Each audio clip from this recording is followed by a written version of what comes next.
اب یہ کہ گھڑی پہننی ہے تو پھر کس ہاتھ میں ہے؟ تو اہل سنت والجماعت کا شعار ہے، فتاوی قاضی خان اور باہر میں ہے کہ ہمیشہ انہوں نے بائیں ہاتھ میں پہنا ہے، اور دائیں ہاتھ میں پہننا یہ روافظ کی علامت سمجھی گئی۔ بعض حضرت گنگوئی وغیرہ نے کہا ہے کہ اب تو نہیں ہے تو دائیں میں پہن سکتے ہیں، لیکن حواشی کوکب دری کے اندر حضرت گنگوئی نے اس سے رجوع کیا ہے اور کہا ہے کہ نہیں، بددستور ناپسندیدہ ہے دائیں ہاتھ میں پہننا، اور بائیں ہاتھ میں پہننا مناسب ہے۔ علماء نے اس کی ایک حکمت بھی لکھی ہے کہ دائیں ہاتھ کی مثال مرد کی ہے، اور مرد زیب و زینت کا محتاج نہیں ہے۔ مرد راکیر و خائے زینت، بس اللہ نے مرد کو جو مردانگی دی ہے وہی کافی ہے۔ اور بائیں ہاتھ چونکہ انجاس اور غلاظات میں ملوث ہوتا ہے، اس کو ضرورت پیش آ رہی ہے زیب و زینت کی تاکہ غلظ کم ہو جائے۔ جیسے خواتین ناقص العقل اور ناقص الدین ہے، اور ومن ينشأ فی الحلیہ، اس کی تو تربیت ہی سونے میں ہوتی ہے۔ وہو فی الخصام غیر مبین، اس کر کھل کر بات بھی نہیں کر سکتی۔ تو علماء کہتے ہیں جس طرح خاتون کو زیورات پہناتے ہیں، یہ مرکیاں ہے، یہ ٹیکا ہے، اور یہ سر پہ زوان شہزادہ پجبن پروت دے، رحمان بابا وہی سر پہ زوان شہزادہ پجبن پروت دے، اور پوئےگم سر بپریکڑے داشقانو، لال نتنا تیرے ہونٹوں پر ایسا لٹکا ہے جیسے شہزادہ بیٹھو۔ سر پہ زوان شہزادہ پجبن پروت دے، اور پوئےگم سر بپریکڑے دخوارانو، بکرات اوئی چا جانان میا دوا، دسرو شنڈو دپاس سر پہ زوان میا دوا۔ تو خواتین کو زیب و زینت اور حلیہ اور ہولی وغیرہ ہے زیورات کی ضرورت ہے تاکہ اس کی وہ کمی کوتاہی دور ہو جائے۔ اب دیکھو نا، ایک خاتون کی شادی ہو رہی ہے تو خاتون کو اپنے ماں باپ کی طرف سے بھی تحائف ہے اور سسرال کی طرف سے بھی، ان میں زیادہ تر جو عنصر ہوتا ہے وہ زیورات کا ہوتا ہے۔ اس کی وجہ یہ کہ خاتون ایک زندگی سے نکالی جا رہی ہے، اپنے ماں باپ کا گھر جو ہے وہ جنت ہے۔ پردکورنا دوزخنا، داشا زاد گئے بپا کی عمر تیرا بنا۔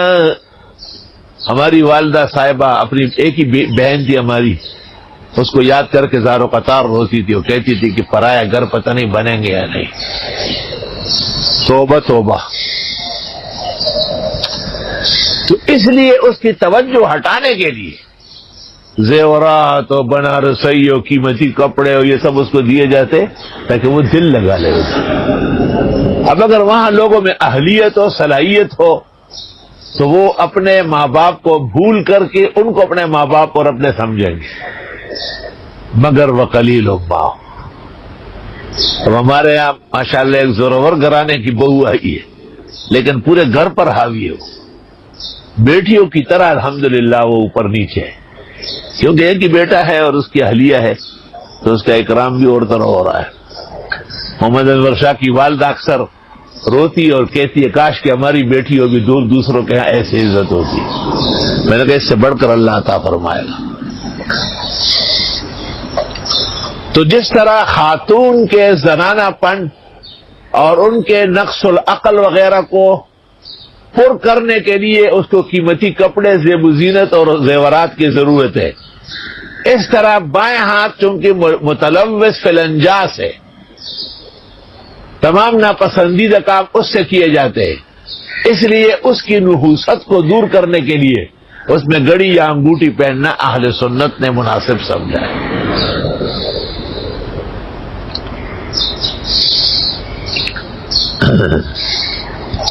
تعجب ہے کہ تبلیغی حلقہ یا بعض علماء وہ دائیں ہاتھ میں گھڑی پہنتے ہیں۔ تبلیغی وہ غالباً حضرت شیخ کی اس عبارت سے جو شمائل میں آئی ہے مغالطہ ہوا ہے، جبکہ اس سے کوکب الدری کے حواشی میں رجوع کیا گیا ہے۔ اور بعض علماء کرام میں سے ایک عالم نے مجھے لکھا تھا کہ آپ اس پر بہت زیادہ زور دیتے ہیں، لیکن اکثر احادیث تو پیغمبر صلی اللہ علیہ وسلم کے دائیں ہاتھ میں انگوٹھی پہننے کا آئی ہے۔ یہ بہت علمی اور ضروری بات تھی، اس لیے یہاں پر کرنا بہت ضروری ہے۔ چنانچہ میں نے ان کو جواب لکھا کہ بخاری کتاب العلم میں ہے کہ رسول اکرم صلی اللہ علیہ وسلم نے جب ملوک السلاطین کو خطوط لکھنا چاہا تو آپ سے کہا گیا انہم لا یقرؤون ما لم یکن مکتوما، جب تک وہ مہر زدہ نہ ہو اعتبار نہیں کرتے۔ فاتخذ خاتما من فضہ نقشہ محمد الرسول اللہ، آپ کی انگوٹھی پر چونکہ محمد الرسول اللہ درج تھا اور وہ مہر کی جگہ استعمال ہوتی تھی، اور مہر تو دائیں ہاتھ سے لگانا ہے، اس لیے اکثر احادیث پیغمبر کے دائیں ہاتھ میں پہننے کا تذکرہ ہے۔ الحمدللہ علی ھذا۔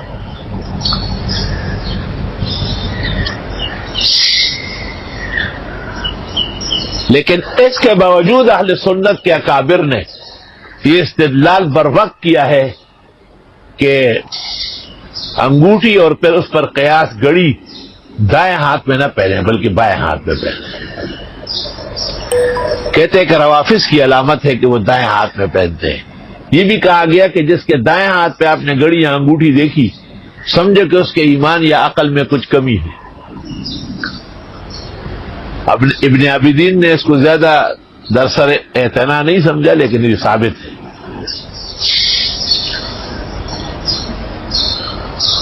لیکن اگر کسی انگوٹھی یا گڑی میں کوئی آیت ہے یا حدیث کا ٹکڑا ہے یا کارآمد جملہ ہے تو ہمارا بھی فتویٰ و عمل یہ ہے کہ وہ دائیں ہاتھ پر ہو، احتراما لحاظ العبارہ، آیات و حدیث اور اچھی عبارتوں کا اعتبار کرتے ہوئے۔